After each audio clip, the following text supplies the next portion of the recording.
This week on Kentucky Afield, we're looking back at last year's turkey hunting call-in show and getting some great advice from the experts. Rick from Elliott County wants to know, will a hen turkey strut? One of which is a true legend in the sport. That's when they're doing that pecking order, is when they're doing that. It's all next on Kentucky Afield. Such a pretty fish. Beautiful. This pond is plumb loaded with frogs. They're everywhere in here.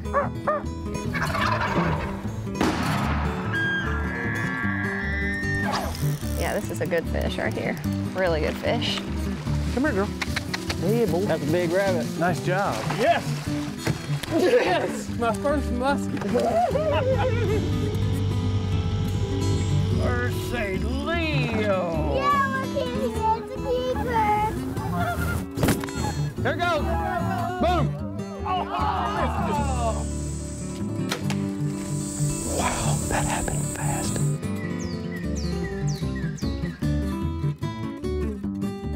Hello, and welcome to Kentucky Afield.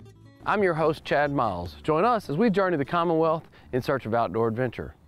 Spring turkey season is right around the corner. It starts on April the 13th, and many Kentucky hunters are getting really excited. Let's take a look back at last year's call-in show, which featured Harold Knight as he demonstrated some of his favorite turkey calling techniques. First up here, I have Harold Knight. Harold, you don't need much of an introduction, but you are the co-founder of Knight and Hale Game Calls and have been hunting turkeys for as long as we've had turkey seasons here in the state. I've been hunting them since they had the first season, and I get to get humbled every year by them. Hey, it's a smarter bird than what people say. That's exactly right. And also we have Zach Danks, who is the turkey program coordinator.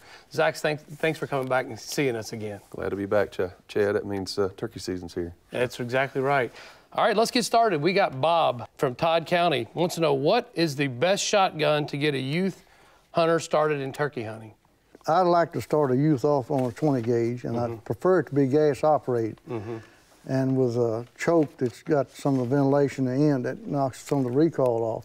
And if, you know, a lot of these young hunters are scared to kick. And a lot of these shells are loaded pretty heavy for 20. Yeah.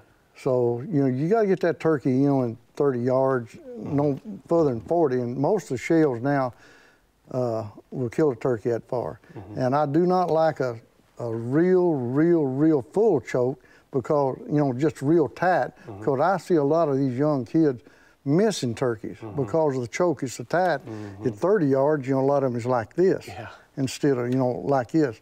So, you know, it's amazing how many people you see go out with a long-barreled single-shot style gun, and those kick the hardest, don't they? Absolutely do. I mean, if you get a gas-operated gun, it will reduce some of the felt recoil for a kid. It will, and that'll help a youth. And sometimes people do that, I think, because for the safety aspect, first time shoot. But you only got to put one in. You can do the same thing and just put one in a semi-automatic. You can, and I notice a lot of these kids will have a stock too long, and they can't get it up on the shoulder good, and they have a tendency to raise the gun barrel up and maybe shoot over. Shooting over, yeah. All right, let's get to our next question here. Timmy from Hart County, when archery hunting turkeys, is it best to shoot in the head or the body? This is an interesting question right here. Have you done much turkey hunting with a bow? I've killed several turkeys with a bow, and I've noticed that when I shoot one the right way, not in the head, because I can't hit one in the head, but I'd like to get a turkey sideways and shoot right up over his leg in that wing patch on a turkey's wing there. And it don't, you know, you don't have to have a great big wide broad head, I've noticed. I use just a regular 3-bladed broadhead I deer hunt with. Is it a fixed blade or an expandable? Just a fixed blade, or expandable, either one, turkey. And I find out I've had real good luck if I shoot them right up over that leg. Right up over don't shoot them in the breast, or don't shoot them looking to you at the beard. If he's turned away from you, you might shoot him in the center there of the fan, and that's a good place to shoot them. But you know, don't shoot them in the breast. A lot of the targets that you buy a full turkey target, that's exactly how they'll have them either turned to the side a lot of times, or they'll have them turned away from you. That's right. And you're really shooting when it's full fan. You're shooting right in there. Yeah. All right. Parker from Woodford County. Can a hen have a beard? And if so, How rare are they? Yes, they can. And typically, well, our harvest last spring, for example, we had 1% of 33,000 bearded hens. 1%. So in a population, it could be, I've seen reported as high as 10%, but I bet you it's more like 2 to 5. Yeah. You know, so I see pretty lots of neutral. bearded hens. Yeah. And bearded hens are legal to take. They are, The way the reg's written, it's bearded turkey, right? It Yep. doesn't say a gobbler, it's a bearded turkey. So a hen is legal to take during the spring season. All right, Scott from Madison County. How far should I set a decoy up from the blind when hunting with the blind? How often do you use a decoy? I've used a decoy a lot over the years, especially when I got some youth with me or some people that can't get around good. I'll set a blind up or make a makeshift blind and set a decoy out. And I like to set the decoy out in good shotgun range. Don't set it out of shotgun range. And 30 yards, 35 yards. And I like to face that decoy to me, and that turkey's going to come around and look him in the eyes, what he's going to do. Have him turned away from you, so you may be able to get away with a little more movement. That's exactly right. And he'll fight that decoy most of the time, and he'll strut around him, and an old gobbler's pretty quick. He's quicker than a bluegill, I tell people. You can miss one in a hurry. Oh, yeah. And I tell you while what, he's bouncing around fighting that decoy. If you can get a gobbler to come in and attack your decoy, that's better than a day of taking a gobbler, isn't it? I mean, to see that fighting and that level of excitement right there in front of you it's hard to match. That's fun. It's lots of different ways to turkey hunt, and that is one way to do it. It's a good way to hunt in the afternoon around a field or something too. What about a setting hen? How would you set her? Would you set her facing away? A setting hen, I want him close to him. Yeah. Because that other gobbler comes up, and he ain't liking that. And I tell you what, I think one thing that I've noticed over the years, a lot of hunters think they got to have a Jake decoy. My experience with it, they don't care if it's a Jake. A turkey gobbler is a lot like a little fast dog. He'll tackle anything. And another big gobbler don't make any difference. It ain't because he thinks he can't whoop another guy. He thinks a 2-year-old gobbler thinks he can whoop anything. Really? And I find out a long beard doesn't make a bit of difference over a Jake. Not a trophy to them, is it? No. This is a good next question here. Nathaniel from Shelby County wants to know what's the best method to take a new hunter turkey hunting. And if you're going to take a hunter out and you've already been out and you leave the most active turkey, that's one thing that might be a good way to get that youth an opportunity for a turkey too. Well, when I take a youth hunter out, a new hunter might not be a youth hunter. I took people out 65 years old was their first turkey. But if I take a youth out, I want to make sure that I've got a place where he can move around without being seen, maybe a blind at first.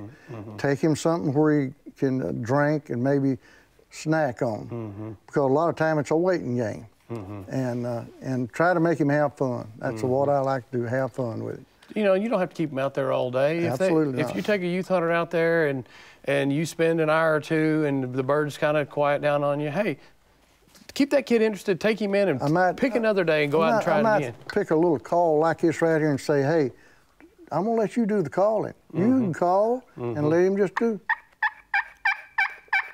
let him call. And that makes his day. That gives him something to do and makes him feel like he's a part of the hunt. If that child puts out a call and it gets responded to, you probably got him hooked. You got him hooked. They're probably going to want to try it again. Yeah. Derek from Facebook, he wants to know, Harold, if you could pick one turkey call to get started with, what type of call would you pick? One turkey call to get started with would probably be a friction type call like this to get started, because this call it's a good beginners, and it's also a great call to progress on. And you can get those pretty loud too, can't you? You can, and you can get smooth with it. You can get soft. You go, or you can get loud. Yeah. And that's a good call, and it's not that hard. Yeah. It's very easy to use. Now, they've changed up some of the materials. They're still a little harder to use when they get wet. But you can. We have a striker striker that you can use on it when it's soaking wet. Yeah, yeah. And I take one with me every time I go. This is a very easy call to use also. I've got one of those. Just a little push and pull. Yeah. Sounds great. David Hale has made me look a lot of times. He'd be away from me calling. That sounds like a hen away from you, you know. Yeah. And it's got that little poot, poot, poot call that. And it is so easy to operate. Absolutely. You just get the cadence and the speed. But it's not because it's easy. It's got that good little turkey sound to it. You can get real soft or get a little louder. You know, you get you a call that you can do multiple things, like just a little cutting sound or something like that with. All right, Nathan from Shelby County, what time of day is the best time to take a turkey? That's a good question. I always tell people, when I go turkey hunting, I don't like to call the turkey while he's still on the roost. Because he'll sit up there and gobble for an hour a lot of times. Instead of me working him, he's working me. But I looked over, I kept records for years. I killed more turkeys from 9 to 10 o'clock than any other time of the day. Is that right? That's exactly what. Because what happens then, the transition in Kentucky when we hunt them, it comes in the 14th, goes through April and part of May. The transition then is, it's good to call these turkeys up in the morning because the hen leaves them a lot of times after the first hour or two. And he's lonesome as a Maytag repairman. And I'm telling you what, and when she leaves him, when he hears that little poot, poot, poot, or you cut to him real loud or something like that, he's going to answer you. And if he answers you at that time of day, more than likely, he'll come to you unless you scare him. Yeah. So that's a good question. So in the morning, for someone who's getting into turkey hunting, maybe he's never been before, and they get out there, and of course you're all excited, and you think you know where the turkeys are at, and you get in there, and you how close will you normally get to where that roost tree, where you think, okay, they're roosted right there? What is the distance that you'd like to get and then set up? Well, that all depends on how much foliage we have out. And man, it changes that time of year. Oh, that's right. And you know, 14th, a lot of times we got pretty good foliage out the first day of the season, but it's going to get thicker on through the season, so naturally I can get a little closer. But it depends on terrain too. You know, it just depends a lot. But you know, if you can get in 100 yards or 150 yards of one, you're plenty close. Oh, Because yeah. you remember that sucker's up there in that tree. He's up in a tree to where he can see a lot. He'll go up to roost a lot of times where he might going to see that place where he knows where that hen's going to be. Might be the edge of a little field or something like that. Chase from Frankfurt, what would you do when a turkey is gobbling and commits to you, but then gets hung up? What type of call do you go to? And everyone who's turkey hunted has experienced this situation where a bird gets hung up. And there's a lot of reasons that could happen, but if a bird's just coming to you and there's not an obstacle of any sort, a fence of nothing, and just hangs up, what type of call would you what type of call would you guys go to? Well, first of all, I think he's set up wrong. If you set up right, and you'll learn that over the years, if you set up right, you know, don't get where a turkey can see 100 yards in front of him. Expect him to walk right up, because he's looking out there and don't see the hen. He's going to sit out there and gobble, he's going to work you. Yeah. You're not working him, he's working you. So get where he maybe has to come around something, you know, a blind spot or a little hill or a little mound or something, where he's got to come over and see if that hen's over there. And I like to position myself to call. I like to think it over and look and get it. Now, you can't every time. You might get caught, you know.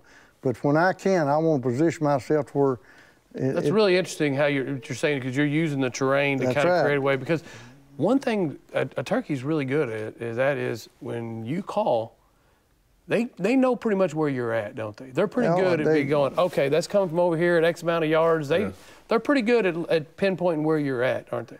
They absolutely can hear good and see good. Yeah, that's just what they're wired to do. You know, that's how they communicate, how they keep members of the flock in check is sound. So they got you triangulated as soon as you make a noise, just about. You've got something here. It's not new. It's been around for a couple years, but man, this can be super, super effective. Tell me a little bit about what you've got sitting here. You know, doing different seminars and talking to turkey hunters all over the country, there's more questions asked me now. The two questions asked me is spring hunting is a fan. Yeah. And in the fall, they don't want to know about the fall turkey. They want to know what to plant for them. But anyway, this is just a homemade. This no commercial, nothing. I take this right here. A lot of times, you just, if a turkey sees this, I mean, a lot of times I put a little realistic sound like.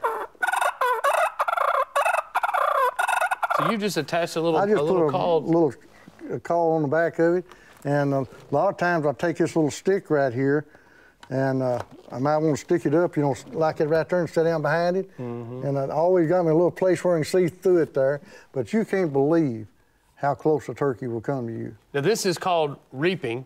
There's a couple names for it, but turkey reaping is what a lot of people call it, right? Right. It's just fanning. Now, a lot of times I'll take just a fan, fold it up. I've got one. I can take all the feathered meat off of it and put it up, you know, in my pocket and fan it out. But this right here is I tell you what, I watched it last year, the year before. It's unreal what it'll do. Now, do you move closer to the turkeys with this here? I can take that and walk right to a turkey almost. It's amazing. It is amazing. Somebody said, I thought they were a smart bird. I said, they are. But I said, there's something about this just fascinating. But I'm going to tell you something. I'll hunt it land between the legs this year. I will not take it to land between the legs. Yeah. I'm not going to take it on a public hunting area because you know how real that looks right there. Oh, yeah. That's real looking. Yeah. Brian from Winchester wants to know if the turkey population limits will become more liberal. We're going to start allowing more than 2 in the spring. And a lot of states do that, but we need to be really, really cautious here, don't we? Absolutely. Personally, scientifically here, based on what we know at the moment, I don't recommend going any more liberal. Some of our states to the south have had much more liberal seasons for a long time, and I dare say many of them would rather have seasons like we have because their turkey numbers are down. And, you know, our season, as wildlife managers, we have to balance the social side of things, you know, trying to provide hunting opportunity with the biological.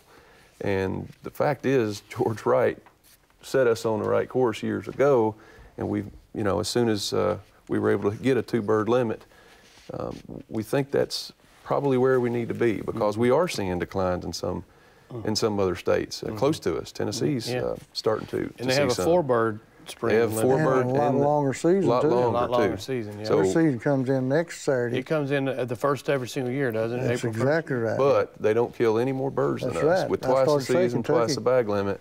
So why would we want to take a chance right now when we've got some other states that aren't doing so well?